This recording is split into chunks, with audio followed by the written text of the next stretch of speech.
Hi friends, I'm Christine. Welcome to the Squeaky Wheel Farm. So you're burned out and you just dream of leaving your 9-to-5 job and living on a farm or a homestead, getting rid of all that stress and all that anxiety and just living a better life, maybe producing your own food. And I just wanted to point out that those are two very different goals.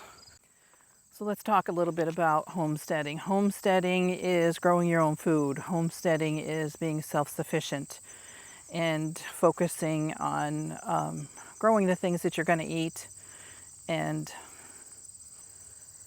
just living a simpler lifestyle. So all good things, but there are some challenges with that as well. First of all, it's going to take you a very long time to learn everything that you need to know. Paul and I, we're getting up in years and, we feel like we've got a pretty good handle on what we need to know, and yet we still make mistakes. We were struggling with getting everything into the garden in a timely manner because it went from cold to hot very quickly. And so what I had done is I just threw a lot of my pumpkin seeds in with my sunflowers. Now I know that sunflowers put off a chemical and it inhibits a lot of other things from growing around it. So when you have a patch of sunflowers, there's something that should be planted totally by themselves because whatever they're planted with is not going to do well. And so it doesn't look like I'm going to have any pumpkins this year. A few of the plants did sprout and did grow a little bit, but it's just not doing what it should had they been planted on their own. And in my mind, I was thinking of the Three Sisters method. I planted corn, beans, and squash together, or corn, beans, and pumpkins together, and they've done, wonderfully. But don't do it with sunflowers. So that being said, we're talking about mistakes. Yes, I made a mistake. Is it going to crush me? Absolutely not. That's part of the homesteading thing. When you make a mistake when you're homesteading, it's not usually devastating. It's not something that's going to, destroy your way of life and put you into financial ruin. It is, I learn from it and I'll do better next year. That's usually what that's all about. I do a lot of the homesteading stuff. We grow a lot of our own food.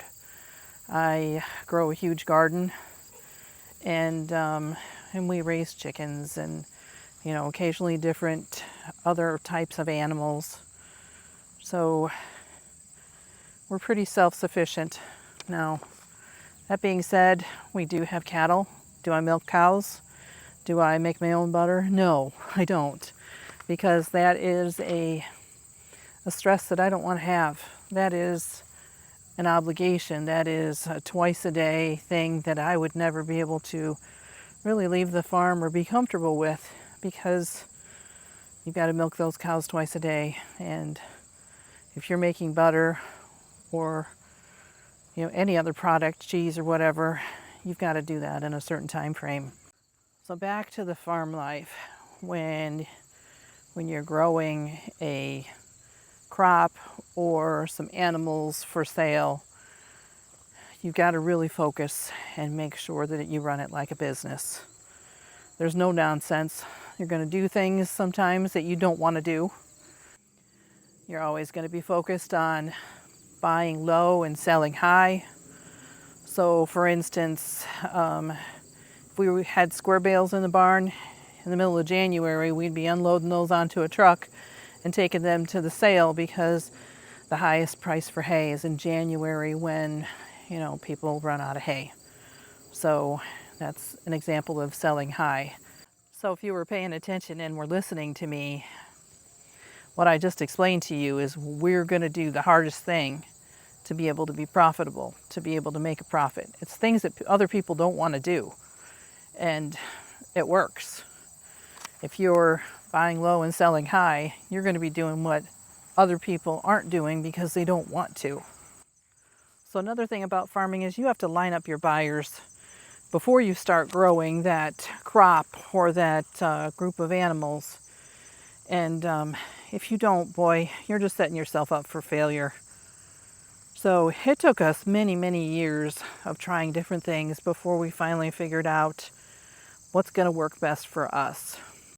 Which brings me to another point as far as farming. When you make mistakes, or if mistakes happen to you, things just happen sometimes. It can be devastating. It can take years to recover, even if it's not your fault. If the market takes a drop, or say you're raising chickens and the bird flu comes along, it can destroy you. And if that's your only income, then you're just SOL. And I should explain that both Paul and I have worked off the farm. He was a firefighter for 30 years, paramedic, and I've always had really good paying jobs too. So we've never been in that position where we relied solely on our farm income. If I could give my younger self some advice, I would tell myself, buy the very best equipment that you can. Research everything. Because a piece of broken equipment in the field, say your baler breaks when you've got hay down, boy, you're in a world of hurt, and you're relying on other people to come do it for you or fix your equipment, and either way it's going to cost you. So there, if you were planning on making a profit, you probably won't be. Now if you're wanting to quit your 9-to-5 and you want to do the homestead thing, you're probably not going to be able to do that unless you're independently wealthy, because homesteading profits are small and few and far between. You might be able to sell a couple dozen eggs a week. Maybe you can chop firewood and sell that a couple of times a year. Maybe you can sell a few chickens and your extra produce, but it's not going to bring you in any significant amount of income to live off of. And if you are making an income, it's going to be very sporadic. So what's it going to be? Which life is going to be better for you? What are you going to decide? Are you going to choose to go the profit route, throw caution to the wind and leave your job? Or are you just going to put a garden out back and raise some food for your family and just make the best of what the current situation is? Either one of them is going to be a lot of work. So give it some thought, do your research before you make that leap. And I wish you the best. If there's any way I could help you, if you'd like any advice, just put your questions down in the comments. I'd be happy to help, and you might be able to learn something from my experience. Well, that's all I have for you today. Thanks for watching. Oh, and one more thing. I hope to see you again soon.